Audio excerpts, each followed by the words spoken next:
Regulating act 1773 के बाद भी ईस्ट इंडिया कंपनी में करप्शन और मिसमैनेजमेंट जारी रहा। इसलिए ब्रिटिश पार्लियामेंट ने एक और नया लॉ बनाया, पिट्स इंडिया एक्ट 1784, जो प्राइम मिनिस्टर विलियम पिट के नाम पर रखा गया था। की प्रोविजंस या मुख्य प्रावधान। सेपरेशन ऑफ फंक्शंस यानी काम का बंटवारा। एक्ट ने पहली बार क्लियर किया कि कंपनी के कमर्शियल और पॉलिटिकल फंक्शंस अलग होंगे। कोर्ट ऑफ डायरेक्टर्स यानी कमर्शियल अफेयर्स। कंपनी के व्यापार और पैसों से जुड़े सारे काम कोर्ट ऑफ डायरेक्टर्स करेंगे। बोर्ड ऑफ कंट्रोल यानी पॉलिटिकल अफेयर्स।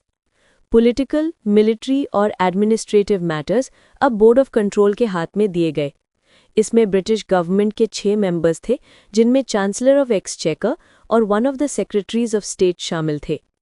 ड्यूअल गवर्नमेंट यानी दोहरे शासन की व्यवस्था, मतलब कंपनी का कमर्शियल काम डायरेक्टर्स करेंगे और पॉलिटिकल काम बोर्ड ऑफ कंट्रोल करेगा। इसी को कहते हैं ड्यूअल यानी double government system. British possessions in India.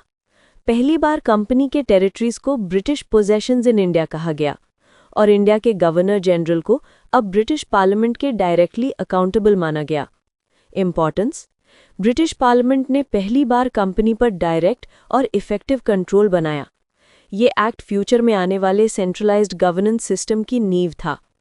India में धीरे धीरे कंपनी के नाम पर रूल ब्रिटिश क्राउन के नाम पर रूल की ओर शिफ्ट शुरू हुआ। Thank you for your time. Stay connected and subscribe for more insightful and easy to understand content on history and governance.